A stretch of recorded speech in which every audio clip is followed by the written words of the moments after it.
Class 11th, subject physics, third chapter, motion in a plane.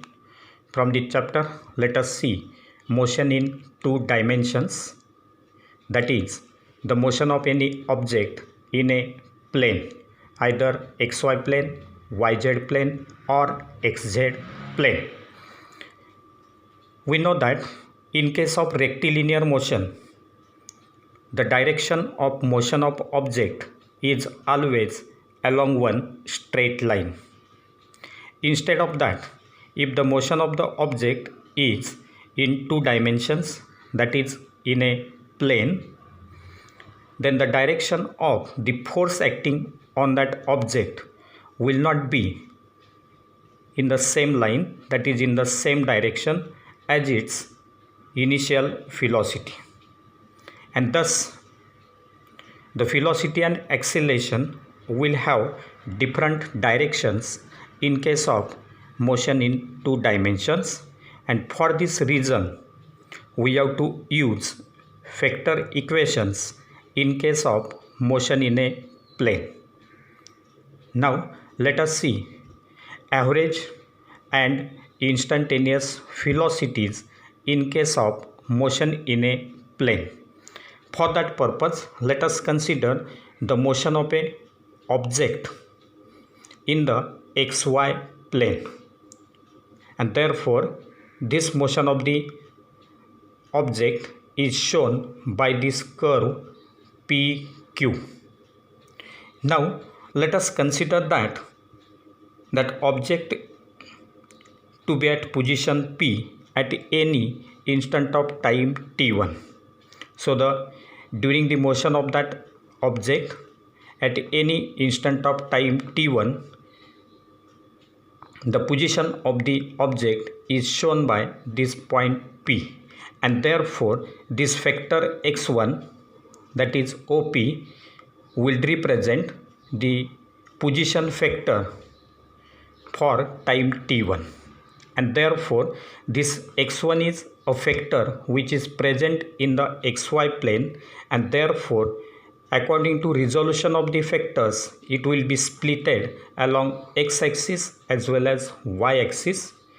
We know that along x-axis I cap is the unit vector and j cap is the unit vector along y-axis, and therefore by using these unit vectors along x-axis and y-axis, the position vector x1 at time t1 will be written in the vector form as vector x1 equal to x1 I cap plus y1 j cap, equation number 1.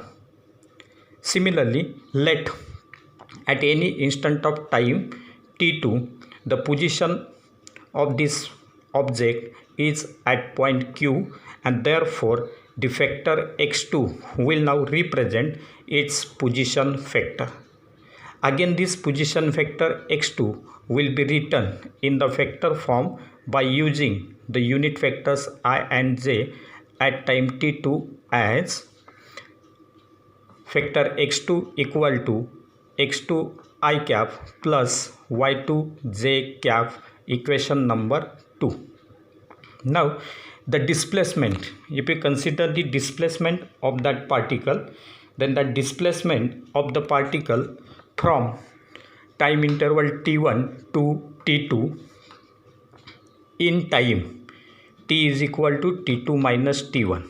The time interval between these two instants of time, that is t2 minus t1, let it be equal to t, will be given as, that is the delta x, vector delta x will be equal to vector x2 minus vector x1. So this PQ vector will represent the displacement, and therefore it is delta x equal to vector x2 minus vector x1. That will be written as, from equation 1 and 2 it will be written as x2 minus x1 I cap, x2 minus x1 I cap plus y2 minus y1 j cap, equation number 3. So this equation number 3 will represent the displacement of particle from T1 to T2 in time t.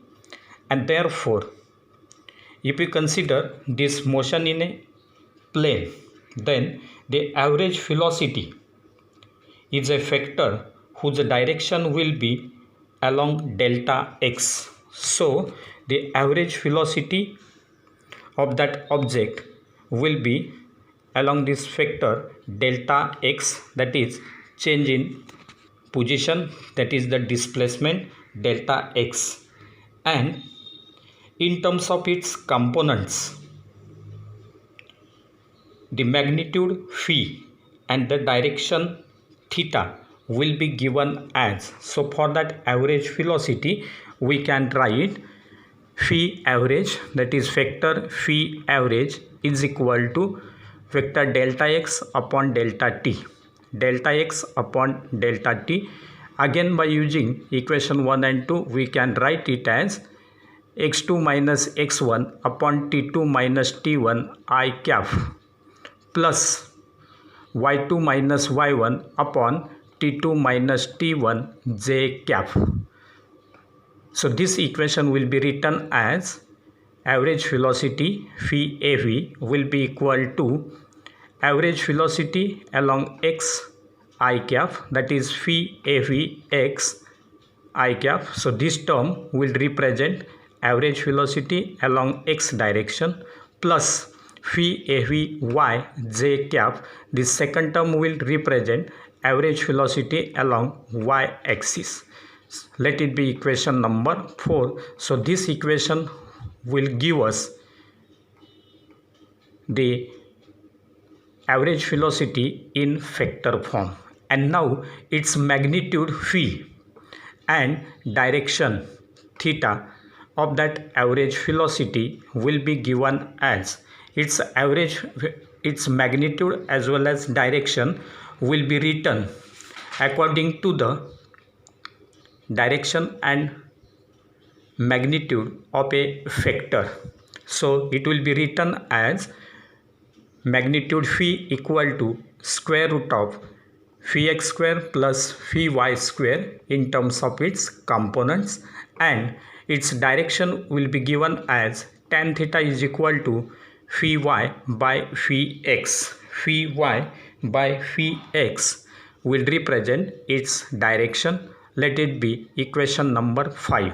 So this fifth equation will represent the magnitude and the direction of the average velocity. So average velocity will be given as magnitude is phi equal to square root of phi x square plus phi y square, and its direction is tan theta equal to phi y by phi x. Equation number 5. Now instead of average velocity, if you consider instantaneous velocity, then the instantaneous velocity of that object will be given as the instantaneous velocity, that is velocity of that object at a particular instant of time will be given as,